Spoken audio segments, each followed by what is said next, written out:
예수님께서 제자들을 데리고 이제 겟세마네라고 하는 곳에 이르는 장면이 기록되어 있어요. 이에 예수께서 제자들과 함께 겟세마네라 하는 곳에 이르러 제자들에게 이르시되 내가 저기 가서 기도를 할 동안에 너희는 여기 앉아 있으라 하시고 이렇게 나와 있죠. 겟세마네의 위치는 감람산이라고 하는 곳에 있어요. 감람산은 예루살렘 바로 오른편에 있죠. 그래서 예루살렘에서 나아가서 걸어서 가면 감람산에 금방 도착할 수 있는 이런 곳입니다. 예수님께서 마지막 만찬을 제자들과 함께 즐기시고 겟세마네라고 하는 동산으로 간 거예요. 겟세마네 동산은 감람산 서편에 이제 있는 거죠. 그런데 겟세마네라고 하는 이 이름의 뜻은 기름 짜는 틀 이런 뜻이에요. 올리브유를 짜는 틀이란 뜻이죠.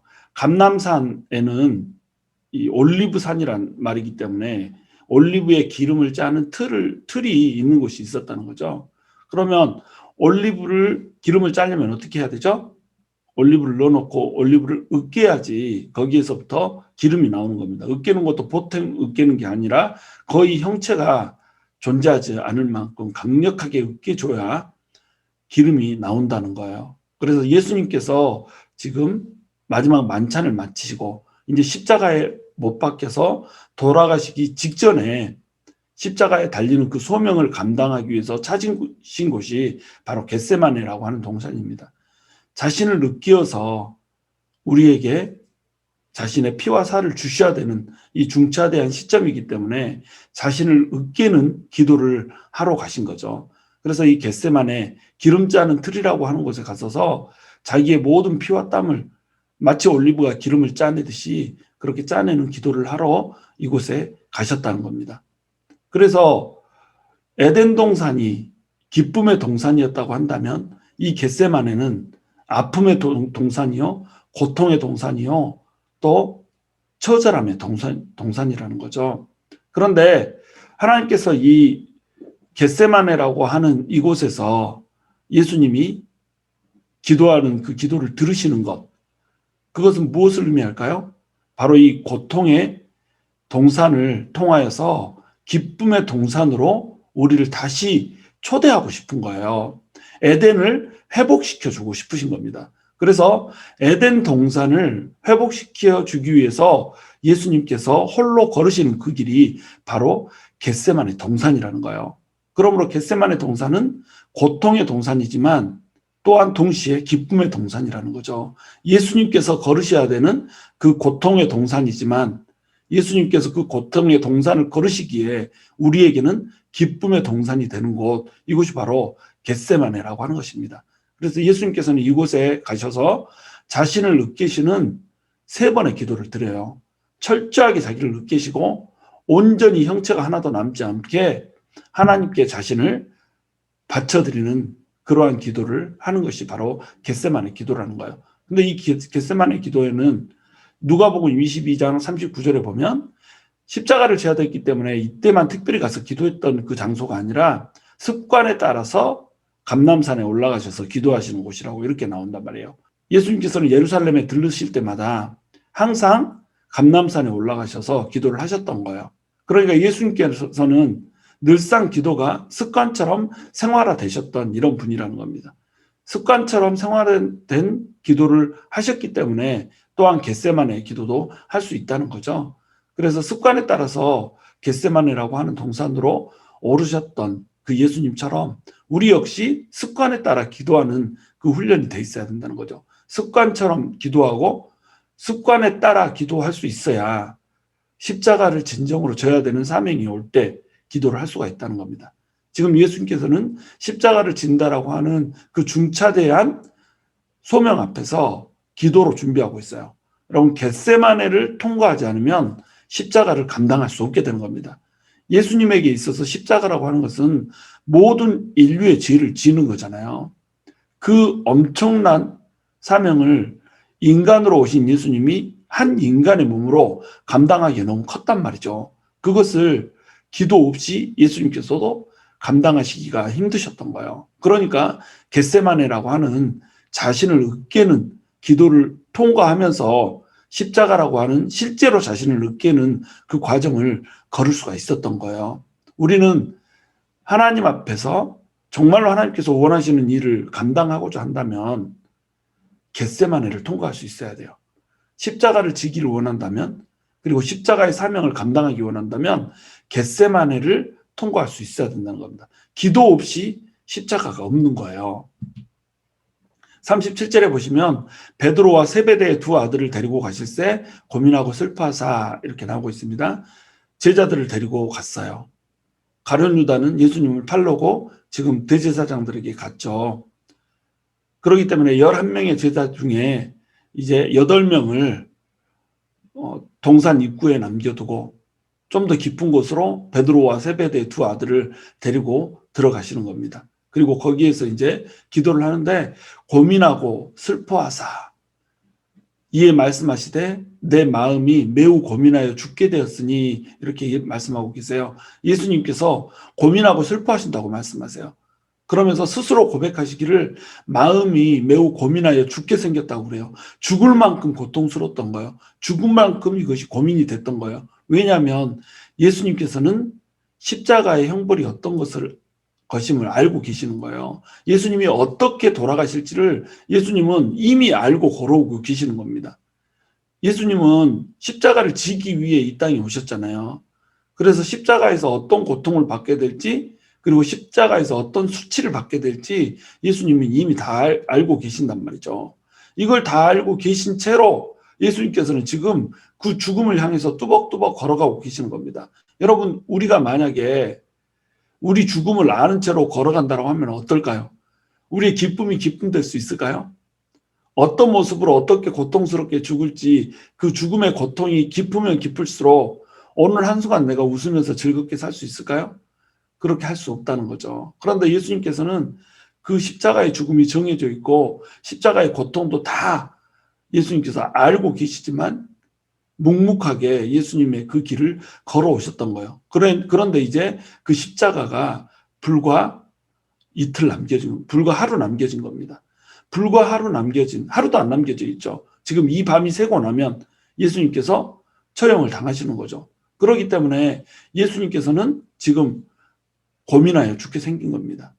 어떤 사람들은 예수님이 하나님의 아들인데 어떻게 십자가를 지는 앞에서 고민하여 죽을 수가 있는가? 어떻게 예수님이 이 잔을 옮겨달라고 기도할 수 있는가? 이렇게 질문들을 하는 사람들이 있는데 그 질문들은 예수님이 어떤 분이신지를 모르기 때문에 그래요. 예수님은 완전한 하나님이면서 동시에 완전한 인간인 거예요. 그러므로 인간의 연약함을 그대로 가지고 오셨고 인간의 성정도 그대로 가지고 오셨고 인간의 감정도 그대로 가지고 계시면서 인간의 모든 고통을 그대로 체험하시는 분이시라는 겁니다. 그것을 체험하셨기 때문에 우리의 모든 고통을 아시고 우리를 체휴를 하시는 거예요. 몸으로 느껴서 우리를 긍휼히 여기고 불쌍히 여기시는 겁니다. 그러니까 예수님을 번민케 하는 것, 이것은 뭐겠어요? 한 인간의 몸으로 모든 인류의 죄를 감당해야 한다는 거예요. 과거, 현재, 미래에 있었던 모든 인류의 죄들을 예수님께서 한 인간의 몸으로 감당을 해야 되는 겁니다. 그리고 또한 우리 죄가 마음으로 짓는 죄, 입술로 짓는 죄, 손으로 짓는 죄, 또 하지 말라고 한 것을 하는 죄, 하라고 하는 것을 하지 않는 죄, 수많은 종류의 죄들이 있잖아요. 이 모든 죄들을 낱낱이 하나하나 그 어깨에 짊어지고 예수님께서 돌아가셔야 됐단 말이죠. 그러니까 이 죄의 무게는 뭐예요? 전부 고통의 무게란 말이에요. 이 십자가 위에는 누가 올라갔어야 됐어요? 죄 때문에 사망의 저주를 받은 우리 인간들이 올라가야 되는 자리란 말이죠. 근데 지금 인류 역사에 있었던, 앞으로도 인류 역사상 있을 수많은 그 모든 사람들의 죄를 전부 다 짊어지고 십자가 위로 홀로 올라 버리신 거예요. 그러니까 그 죄의 무게가 얼마나 무겁겠어요. 그 죄의 무게가 예수님께 고통의 무게가 된 겁니다. 우리는 죄인이기 때문에 죄를 느끼지 못해요. 우리는 죄의 둘러싸여서 살기 때문에 우리 자체가 죄이기 때문에 죄가 무거운지 몰라요. 그러나 예수님은 죄가 하나도 없으신 분이잖아요. 죄가 없으신 분이기 때문에 죄의 무게가 강력하게 느껴지는 겁니다. 예수님은 죄가 아니거든요. 그러니까 죄가 하나만 얹어져도 그 무게 때문에 너무너무 고통스러운 거예요. 그런데 모든 인류의 죄가, 과거, 현재, 미래의 모든 죄가 얹어져 버린 거예요. 그러니까 그 고통의 무게를 감당할 수가 없는 겁니다. 그리고 현실적으로도 십자가 형벌의 그 참혹함이라고 하는 것, 이것을 너무나도 예수님은 잘 알고 계시기 때문에 그 형벌의 참혹함으로 인해서 고통스러울 수밖에 없는 거예요. 고민하고 범민할 수밖에 없는 것입니다.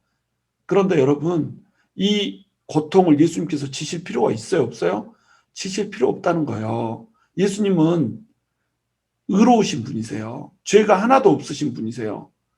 인간으로 오신 후에도 인간의 연약함을 그대로 체휼하시는 분이시지만 죄는 없다는 말이에요. 우리에게 있는 대제사장은 모든 연약함을 우리와 함께 하셨을 뿐이지만 죄는 없으신 분이시라고 말씀하시잖아요. 우리는 죄가 있기 때문에 죄가 없는 예수님의 상태를 이해하지 못한단 말이죠. 근데 예수님께서는 죄가 없으심에도 불구하고 우리의 모든 죄를 감당하기 위해서 지금 십자가에 오르려고 하고 계신 겁니다. 그러니까 그 고통의 무게를 다 감당하시는 거예요. 그러므로 이 고통의 무게는 곧 뭐의 무게예요? 예수님께서 우리를 얼마나 사랑하시는가 하는 그 사랑의 무게라는 겁니다. 너무 사랑하시기 때문에 그 모든 고통을 함께 짊어져 주시는 거예요. 그러므로 사랑의 무게를 느끼려면 우리가 죄의 무게를 느껴야 돼요. 우리 죄를 깨닫지 못한 사람, 죄의 깊이가 얼마나 우리가 강력한지를 알지 못하면 예수님의 사랑이 얼마나 강력한지를 몰라요. 우리가 예수님의 사랑을 어떤 사람은 엄청 느끼고 어떤 사람은 잘 못 느끼고 이러잖아요. 예수님의 사랑을 똑같은 크리스찬이지만 많이 느끼고 조금 느끼고의 차이가 각자 있단 말이죠. 그 차이가 왜 나타나요? 죄의 무게를 느낀 것에 따라서 달라지는 겁니다. 내가 내 죄를 많이 깨달으면 깨달을수록 예수님의 사랑이라고 하는 것이 너무도 강력하게 느껴지는 거예요. 그러니까 나의 출발점을 잘 알고 있는 사람은 예수님의 사랑을 알기에, 내가 아무것도 아닌 존재라고 하는 것을 알기에 예수님 앞에 겸허하고 낮은 자세로 나갈 수가 있는 겁니다. 그리고 예수님 앞에 그 사랑을 돌려드리겠노라고 하는 눈물의 고백을 하면서 나아갈 수 있는 거예요. 그것이 안 되는 이유 뭐예요? 내가 썩 괜찮다고 생각하는 거예요. 나는 이 정도면 됐다라고 생각하는 거예요. 그런데 그렇지 않거든요. 우리는 새까만 죄인이거든요. 정말로 주님 앞에 설 수 있는 자격이 단 1도 없는 죄인이거든요. 그러므로 그 죄를 느끼는 사람만이 예수님 앞에 설 때 온전히 설 수가 있다는 겁니다. 영성이라고 하는 것은 뭐냐면 죄에 대한 깨달음이에요. 죄가 얼마나 깊은지를 많이 깨달으면 깨달을수록 영성이 깊은 겁니다. 저 사람 영성 있다, 영성 있다. 이것이 찬양할 때 얼마나 눈을 지그시 감고 손을 높이 드는가에 달려있는 것이 아니라 내가 얼마나 죄인인가를 많이 깨닫는가에 달려있다는 거예요. 영성이 깊은 사람은 성경 말씀 많이 하는 사람, 예배에 잘 참석하는 사람, 도덕적으로 깨끗하게 사는 사람, 이런 사람 아니에요. 영성이 깊은 사람은 내 죄가 얼마나 깊은지를 깨닫는 사람이에요. 이 사람만이 내 죄가 깊기 때문에 예수님께 감사할 수 있고 예수님께 온전히 사랑을 고백할 수 있는 겁니다. 그렇기 때문에 예수님 뜻대로 살아드리려고 도덕적인 그런 의도 나오는 것이고 말씀도 더 깊이 알고 싶은 거고 하나님과 더 많이 교제하고 싶은 거고 그렇게 된다는 거예요. 바로 영성은 어디서 나와요? 내 죄가 얼마나 깊은가를 깨닫는 데서 나온단 말이에요. 이걸 깨달으면 깨달을수록 어때요? 십자가를 져주신, 나의 죄를 십자가 위에서 감당해 주신 예수님의 그 사랑의 무게가 더 크게 느껴지는 겁니다. 여러분, 죄로 인한 고통이 있으세요? 내 죄 때문에 애통해하는 마음이 있습니까? 애통하는 자는 복이 있나니 저가 긍휼히 여김을 받을 것이며 애통해야지 긍휼히 여김을 받는 겁니다. 내가 내 죄로 인해서 애통해하지 않으면 긍휼히 여김을 받을 수가 없어요. 왜? 내가 죄가 있다라고 생각하지 않고 내 죄로 인해서 내가 애통하게 여기지 않는데 나도 애통하게 여기지 않는 죄를 누가 대신 감당해 주냐고요. 누가 불쌍하다고 생각하냐고요. 내가 내 죄 때문에 슬퍼하며 울며 주님 내가 어쩔 수가 없어요. 이 육신의 연약함으로 인해서 내 죄를 내 스스로도 어떻게 해결할 수가 없어요. 라고 주님 앞에 나오는 자만이 주님께서 긍휼히 여기신다는 거예요. 그러므로 우리 안에는 죄로 인한 고통이 있어야 돼요. 그런데 이 죄로 인한 고통은 고통으로 끝나면 안 돼요. 이것이 자기 정죄로 이어지면 안 돼요. 이 고통은 반드시 사랑으로 이어져야 한다는 겁니다. 죄로 인한 고통이 있는데 이 고통을 예수님께서 겟세마네에서 무게로 감당하셨잖아요. 고민하여 죽게 생길 정도로 이것을 감당하고 십자가 위에서 이것을 전부 짊어져 주셨잖아요. 그러므로 이 고통이 결국은 뭘로 올라가야 돼요? 예수님께서 우리를 얼마나 사랑해 주셨는가로 넘어가야 된다는 겁니다. 그렇기 때문에 고통으로 시작했다가 우리는 감사와 감격과 사랑으로 끝나는 거예요. 고통이 고통으로 머물면 안 된다는 겁니다. 죄가 고통스러우세요? 그러면 예수님의 사랑을 더욱더 깊이 느끼시라는 거죠. 그리고 예수님께 사랑을 돌려드리라는 거죠. 고통으로 끝나면 안 됐다는 거예요. 여기서 이제 말씀하십니다. 너희는 여기 머물러 나와 함께 깨있으라 하시고 너무나도 고통스럽고 고민하여 죽게 되었기 때문에 함께 깨어서 기도해 주시기를 원하는 거예요. 제자들에게 예수님을 위해서 중보해 주시기를 예수님께서 부탁하고 계시는 겁니다.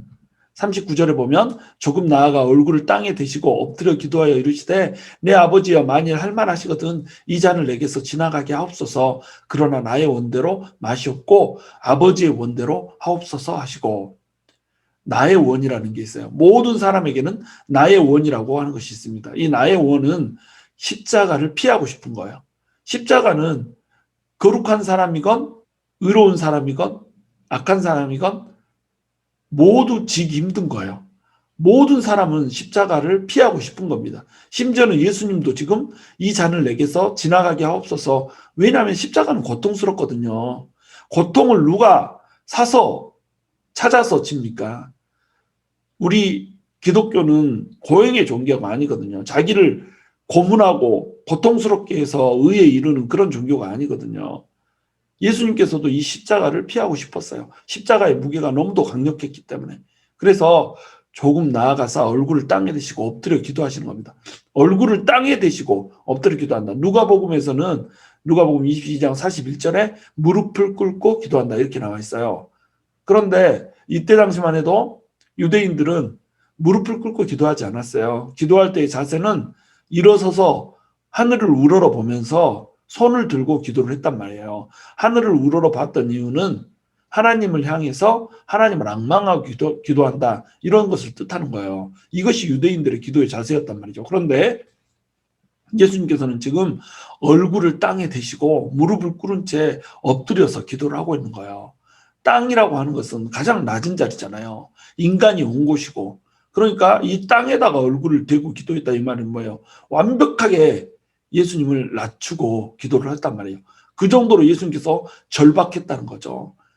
서서 기도하는 것이 아니라 엎드려서 무릎 꿇고 전통을 깨고 그렇게 땅에 얼굴을 묻고 기도하실 정도로 예수님께서는 지금 고민스럽고 고통스럽고 절박했던 겁니다. 그리고 아버지께 나아가서 가장 낮은 자세로 나아가 기도하는 거예요. 이것이 예수님의 기도하는 모습이었어요. 예수님은 하나님이시잖아요. 하나님의 아들이시잖아요. 근데 그 하나님의 아들이 나아가서 기도할 때 이런 자세로 기도한단 말이죠. 근데 우리가 이런 자세로 기도합니까? 정말로 얼굴을 땅에 대고 엎드려서 무릎을 꿇고 땅에다가 자기 이마를 맞대며 또는 땅에 대고 이 바람을 넣으시면서 이렇게 여러분 기도하십니까? 이 기도가 우리에게 있어야 된다는 거예요. 절박한 기도가. 누가 봐도 절박한 상황인데 사람들이 이렇게 기도하지 않거든요. 그러니까 능력도 없고 역사도 없는 겁니다. 절박함이 없거든요. 그러니까 기도를 통해서 아버지의 뜻이 나한테 오지를 않는 거예요. 예수님께서는 기도를 하시면서 할 수만 있으면 이 잔을 내게서 지나가게 해달라고 기도를 해요. 이것은 죄가 아니에요.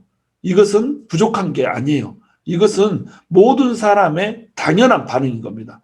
십자가를 피할 수만 있으면 피하고 싶은 거예요. 그러므로 할만하시거든 이 잔을 내게서 지나가게 하옵소서 이렇게 기도한 거예요. 이것이 기도예요. 내가 이 잔을 피하고 싶으면 피하고 싶다고 하나님한테 솔직하게 말하고 나가는 거예요. 하나님, 이거 내가 원하는 게 아닌데요. 이것은 나한테 너무 힘든데요. 이것은 나한테 너무 버거운데요. 나의 원을 하나님께 솔직하게 아뢰는 겁니다.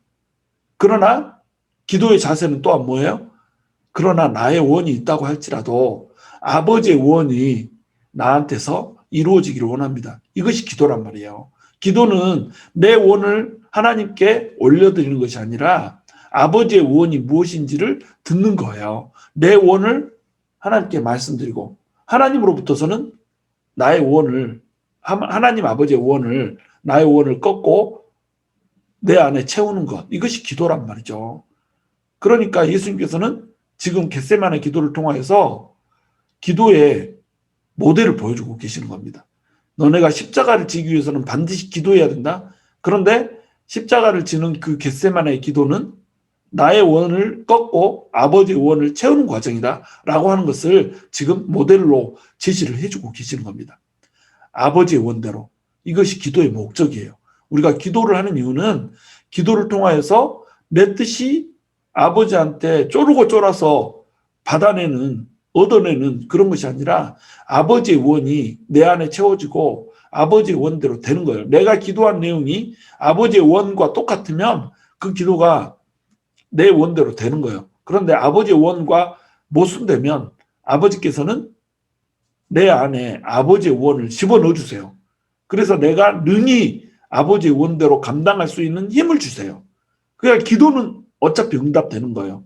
내가 원한 원대로 되든지 아니면 나의 원이 아버지의 원으로 바뀌든지 이렇게 해서 어찌됐건 나의 원이 이루어지는 겁니다. 나의 원하는 것, 나의 소원이 이루어지는 것이 기도예요. 그런데 처음에는 나의 원만을 가지고 나간단 말이에요.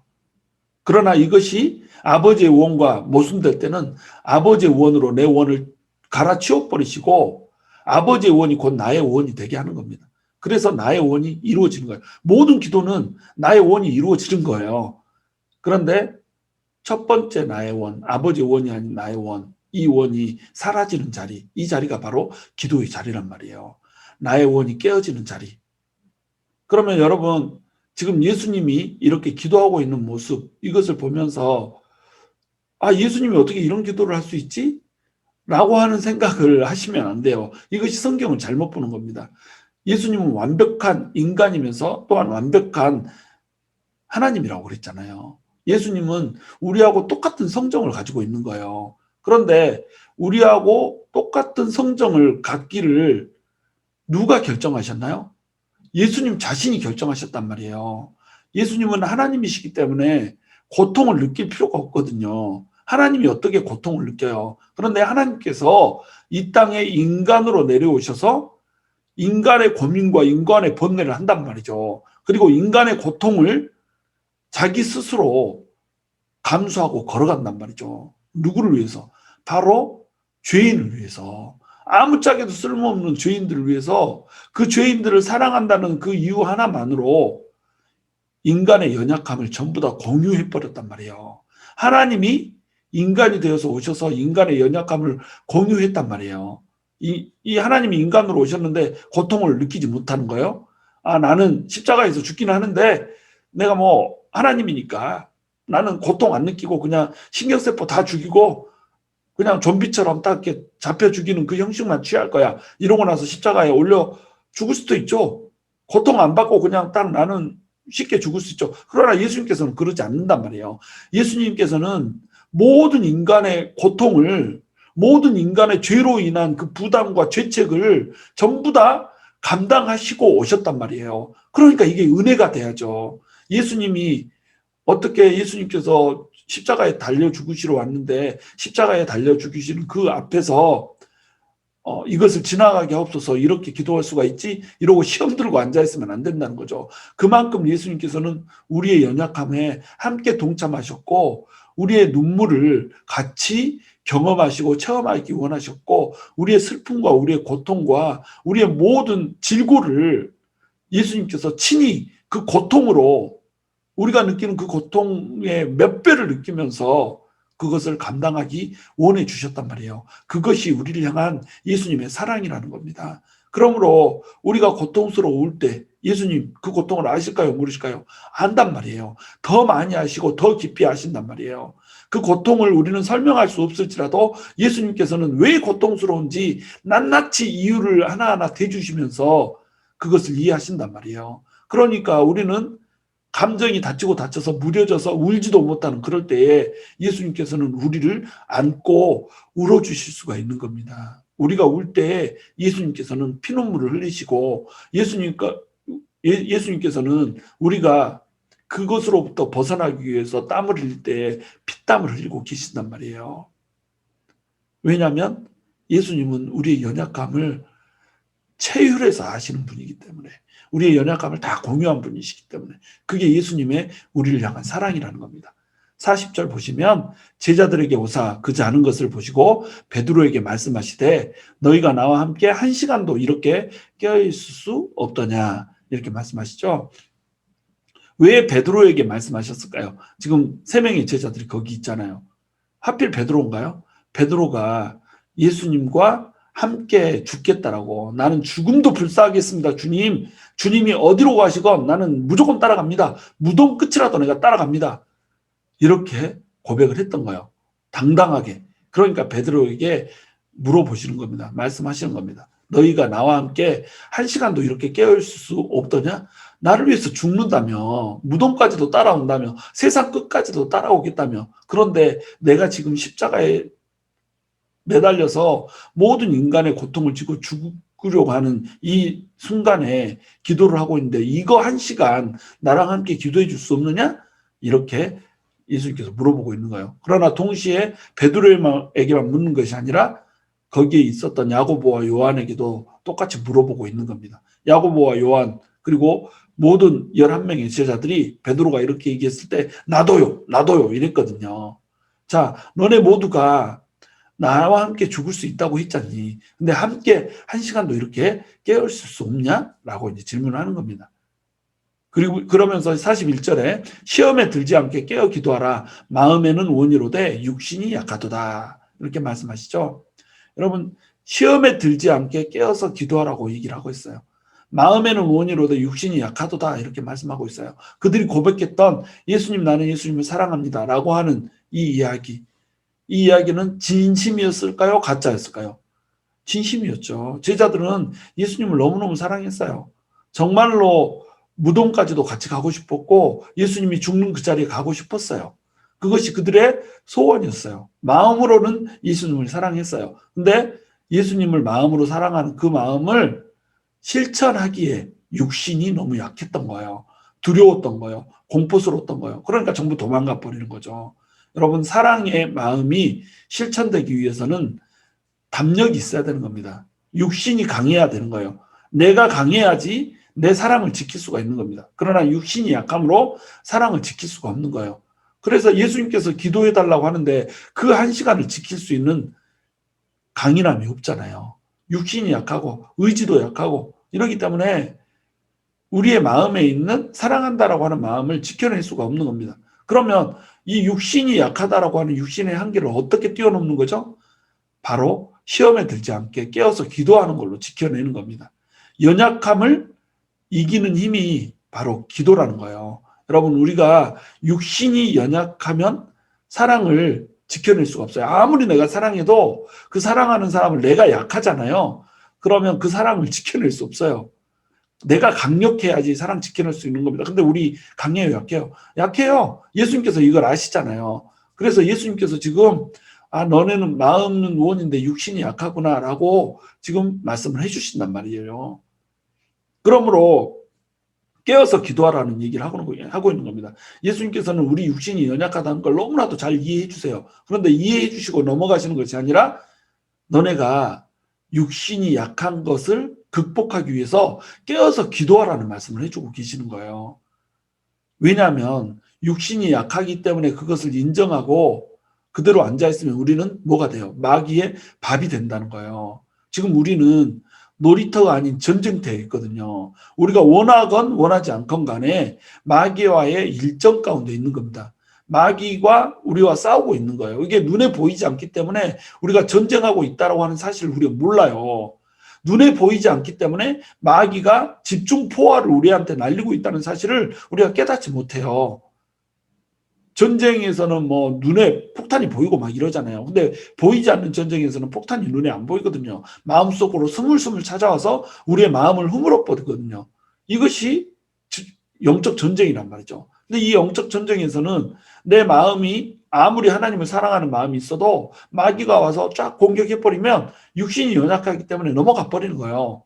죄를 안 지어야지, 하나님의 뜻대로 살아야지, 마음은 원이에요. 그런데 육신이 약하니까 스물스물 와서 자 이렇게 괜찮아 여기는 놀이터요, 마음껏 놀아, 그네 타, 미끄럼 타, 시소 타, 시소 올라갔다 내려갔다 시소 마음껏 놀아, 이렇게 마귀가 우리한테 속삭인다는 거예요. 그러면 우리는 이 마귀의 게임에 넘어가서 우리가 전쟁통에 있는데 진짜로 놀이터에 있는 것으로 착각해 버린단 말이에요. 우리가 유람선을 타고 돌아다니고 있단 말이죠. 우리는 지금 항공모함에 타서 전쟁을 펼쳐야 되고 일전을 펼쳐야 되고, 그래서 세상 나라, 마귀의 나라, 원수의 나라가 하나님의 나라가 될 수 있게 땅 따먹기를 해야 되는데, 지금 하나님께서 주신 그 땅마저도 지키지 못한 채 유람선에 앉아서 마귀 노랫소리, 노랫가락 소리 듣고 앉아있단 말이죠. 노소녀소 젊어서 노세,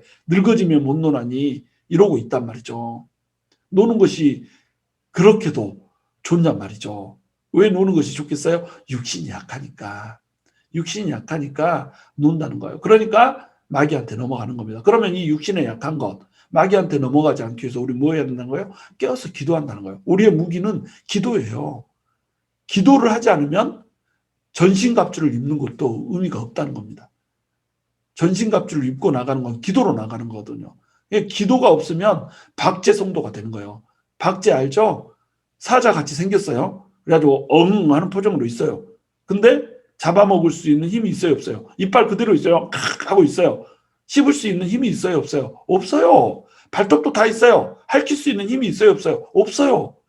박제란 말이죠, 박제. 기도가 없는 성도는 박제 성도란 말이죠. 표본실의 청개구리란 말이에요. 기도할 줄 아는 성도, 기도로 육신의 연약함을 이기는 성도야말로 박제가 되지 않고 살아서 신학의 야성을 가지고 원수마귀를 쳐부시고 하나님의 나라를 건설할 수 있는 그런 사람이 될 수가 있다는 겁니다. 42절 보시면 다시 두 번째 나아가 기도하여 이르시되 내 아버지여, 만일 내가 마시지 않고는 이 잔이 내게서 지나갈 수 없거든 아버지의 원대로 되기를 원하나이다 하시고, 기도가 조금 바뀌었죠. 내 아버지여, 만일 내가 마시지 않고는 이 잔이 내게서 지나갈 수 없거든. 그전에는 뭐라고 기도했어요? 이 잔을 나에게 할 수만 있으면 옮기소서. 근데 첫 번째 기도를 마치고 다시 두 번째 나가서 기도할 때는 뭐예요? 내가 마시지 않고는 이 잔이 내게서 지나갈 수 없다라고 하는 것, 이것을 점점 동의하고 있어요. 이게 기도거든요. 그러면서 아버지의 원대로 되기를 원하나이다. 하나님 아버지의 뜻이 이루어지기만을 지금 예수님께서는 기도하고 있단 말이죠. 43절 다시 오사 보신즉 그들이 자니 이는 그들의 눈이 피곤함일러라. 또 그들을 두시고 나아가 세 번째 같은 말씀으로 기도하신 후 이제는 깨우지도 않아요. 그들을 그냥 놔두고 나가서 세 번째 같은 말씀으로 기도를 하신단 말입니다. 너네가 눈이 피곤해서 기도를 1시간도 나랑 같이 할 수 없구나. 그냥 나는 가서 내가 그냥 직접 기도해야겠다. 이러고 주님이 가시는 거예요. 여러분, 우리 주님 이렇게 쓸쓸하게 내버려 두면 안 돼요. 우리 눈이 피곤해가지고 주님이 그냥 또 자네? 이러고 말없이 다시 가서 혼자서 기도하는 이 고독함 가운데 우리가 주님 내버려 드리면 안 되잖아요. 지금 주님께서는 3번의 피 터지는 기도를 하고 있어요. 3번씩이나 왔다 갔다 하면서 기도하고 있어요. 그냥 쭉 기도하셔도 되잖아요. 근데 제자들이 나를 위해서 기도하고 있는지를 보고 싶은 거예요. 나를 위해서 중보하고 있는, 왜 그만큼 예수님께서는 지금 고민되고 범민됐거든요. 지금 모든 인류의 십자가를 지기에 그토록 예수님께서는 고통스러웠던 겁니다. 그래서 누가복음 22장 43절 44절에 보시면 천사가 하늘로부터 내려와서 힘을 더하더라 이렇게 돼 있어요. 천사가 힘을 더해야 되는 기도였단 말이죠. 예수님 혼자서 기도하는 걸로 너무 힘들었단 말이죠. 그러니까 천사가 와서 예수님의 기도를 도왔단 말이죠. 왜 우리가 해야 될 일을 천사한테 맡겨두냔 말이죠. 제자들이 같이 함께 기도할 수는 없었을까요? 천사가 하늘에서 내려와서 예수님과 함께 물론 제자들이 기도했어도 천사가 내려와서 기도했겠죠. 근데 우리 일을 천사한테 넘겨주면 안 된다는 거죠. 누가복음 22장 44절에 보면 땀이 땅에 떨어지는 핏방울 같이 되었더라 이렇게 나와요. 땀이 뚝뚝뚝뚝 떨어지는데 그 땀이 땅에 떨어지는 핏방울처럼 됐더라. 어떤 사람들은 이것이 모든 사람들이 죄를 짊어져야 되기 때문에 엄청난 스트레스에 쌓여서 이거 혈관이 심폐줄이 다 터졌다 이렇게 해석을 해요. 맞는 얘기일 수 있어요. 그러나 예수님께서 이 스트레스 때문에 땀방울이 핏방울이 될 정도로 이렇게 혈관이 터졌다 이렇게 과학적으로 보기보다는 예수님께서 하시는 기도가 그만큼 힘을 쏟는 기도였다. 자기 자신을 완벽하게 으깨는 기도였다. 자기 자신을 최대한 짜내는 기도였다라고 하는 것을 우리가 볼 수 있어야 돼요. 예수님께서는 천사가 힘을 더할 정도로 모든 힘을 짜내는 기도를 지금 하시고 계신 거예요. 단순히 스트레스 때문이 아니라는 거예요. 단순히 고민되고 범되고 또 두려웠기 때문에 땀방울이 됐던 거 아니란 말이에요. 땀방울이 핏방울이 됐던 거 아니란 말이에요. 모든 것을 짜내는 기도를 지금 하고 있는 겁니다. 왜 모든 것을 짜내야 됐을까요? 우리 인류의, 나의 죄를 다 감당해야 되는 거예요. 온전히 감당해야 되는 겁니다. 그러니까 지금 이렇게 하고 있는 거예요. 여러분, 기도라고 하는 것은요, 호흡이라고 그랬어요. 영의 호흡이기 때문에 이 기도는 어때요? 쉬운 거예요. 들숨과 날숨이 있어서 들숨과 날숨, 내가 숨을 쉬련다 이렇게 해서 숨 쉬는 거 아니잖아요. 그냥 있으면 숨이 쉬어지는 거잖아요. 이게 기도거든요. 기도는 그래서 쉬운 거예요. 그런데 동시에 호흡의 기도가 있는 반면 피의 기도가 있는 거예요. 내 피를 짜내는 기도, 나의 모든 것을 짜내는 아주 절박하고도 간절한 기도, 이 기도가 있는 거예요. 이거는 호흡의 기도하고 틀리거든요. 이건 완벽한 중노동이에요. 그러니까 우리에게 호흡의 기도가 있다면 습관에 따라서 호흡처럼 숨 쉬듯이 편하게 늘상 주님과 교제하고 대화하는 이 기도가 있다면 우리에게 뭐가 있어야 돼요? 피의 기도가 있어야 된다는 겁니다. 이 피를 쏟는 기도, 이 기도가 신앙의 실력을 결정하는 거예요. 호흡의 기도가 있지 않으면 피의 기도도 없어요. 평소에 호흡의 기도를 하지 못하는데 어떻게 피의 기도를 합니까? 그러므로 평소에 호흡의 기도가 있어야 돼요. 그러나 호흡의 기도는 피의 기도로 이어질 수가 있어야 돼요. 사명을 감당하기 위해서는 피를 쏟는 기도, 내 모든 것을 짜내는 기도를 할 수가 있어야 된단 말이죠. 예수님께서 이 기도의 모델을 보여주신 겁니다. 우리가 사명을 감당하려면 피를 쏟는 기도를 할 수가 있어야 돼요. 나의 모든 것을 짜낼 수 있는 기도, 기름틀에 으깨진 기도를 지금 예수님께서는 하고 계시는 거예요. 45절 마지막으로 이에 제자들에게 오사 이르시되 이제는 자고 쉬라. 보라 때가 가까이 왔으니 인자가 죄인의 손에 팔리니라.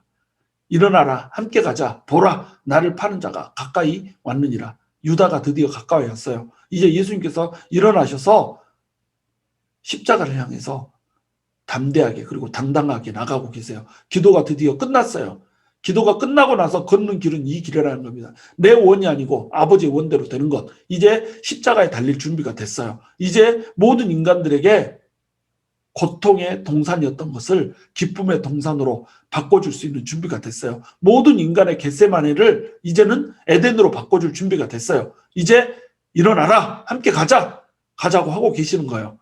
이 으깨지는 기도, 자신이 으깨지는 기도가 십자가를 감당케 하는 겁니다. 이제 진짜 기름틀을 향해서 나가는 거예요. 기름을 짜내는 그 기름틀의 기도가 있었기 때문에 진짜 기름틀, 자신을 짜내는, 자신의 모든 피를 짜내는, 살점을 뜯어내는 십자가를 향해서 지금 걸어갈 수가 있는 겁니다. 그렇게 해서 예수님은 이제 십자가 위에서 우리를 위해 으깨지게 될 거예요. 그러면 예수님께서 십자가에 으깨지면서 나오는 건 뭐예요? 기름이 나오죠. 감람이, 올리브가 으깨지면서 뭐가 나와요? 기름이 나오죠. 올리브가 형체도 없이 으깨지면서 기름이 나오는 거예요. 예수님이 형체도 없이 이 하나님이라고 하는 자기 형체를 버리고 죄인 중에 하나로 가장 처참하게 으깨지면서 나오는 게 뭐예요? 기름이에요. 그 기름이 뭡니까? 바로 성령의 기름이라는 겁니다. 예수님께서는 그 성령의 기름을 우리에게 바르시기 원하세요. 우리에게 주시기 원하세요. 예수님께서 으깨지시면서 우리에게 주신 게 뭐예요? 바로 성령의 기름이라는 거예요. 그 성령의 기름을 우리는 받았어요. 그 성령의 기름 부음이 우리에게 넘쳤어요.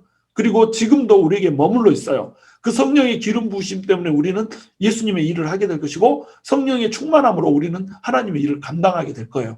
그러나 하나님의 일을 감당하는 것, 이것은 피의 기도가 없이는 감당할 수 없어요. 으깨지는 기도가 없이는 감당할 수 없어요. 십자가를 지지 않고는 감당할 수 없어요. 으깨지지 않고는 감당할 수 없어요. 그러므로 이제는 우리가 으깨져야 될 때라는 겁니다. 우리를 위해서 겟세마네에서 으깨지시고 십자가에서 으깨지셨던 그 주님을 위해서 이제는 우리가 우리의 겟세마네를 찾아야 될 때란 말이에요. 우리의 겟세마네는 어디에 있습니까? 우리는 겟세마네를 향해서 올라가야 되는데 에덴에 머물기를 원하고 있어요. 에덴에만 머물면서, 유람선에만 머물면서, 놀이터에만 머물면서 하나님을 사랑한다라고 입술로 고백하고 있는 거예요. 하나님을 사랑하세요? 그러면 겟세마네에 오르는 겁니다. 나를 으깨서 나의 형체가 하나도 남지 않고 주님께 우리의 모든 것을 드릴 수 있어야 돼요. 우리의 삶을 드릴 수 있어야 돼요. 우리의 생명까지도 드릴 수 있어야 돼요. 그리고 나를 위해서 으깨지신 그 주님께 나를 으깨어 드리는 겁니다. 주님께서 우리에게 겟세마네를 주셨기 때문에 우리도 겟세마네로 화답하는 거예요. 겟세마네를 통해서 우리에게 에덴을 회복시켜 주셨기 때문에 우리는 에덴에 머무는 것이 아니라 기꺼이 에덴을 주시기 위해서 으깨지셨던 그 겟세마네로 우리 역시 걸어가야 되는 거예요. 우리가 에덴에 머물지 않기를 원해요. 겟세마네가 바로 우리의 에덴이 되기를 원해요. 겟세마네에서 주님을 위해서 으깨지는 그 순간이 가장 나에게 기쁨이 되는 그 에덴을 향하여서 우리가 올라갈 수 있게 되기를 원해요. 저와 여러분이 진정으로 예수님의 그 으깨지신 사랑을 체험하고 그 사랑을 가슴에 담고 주님이 으깨지셨던 그 겟세마네를 향해서, 그리고 주님이 으깨지셨던 그 십자가를 향해서 우리 역시 당당하고 담대하게 걸어갈 수 있기를 주님의 이름으로 축원합니다.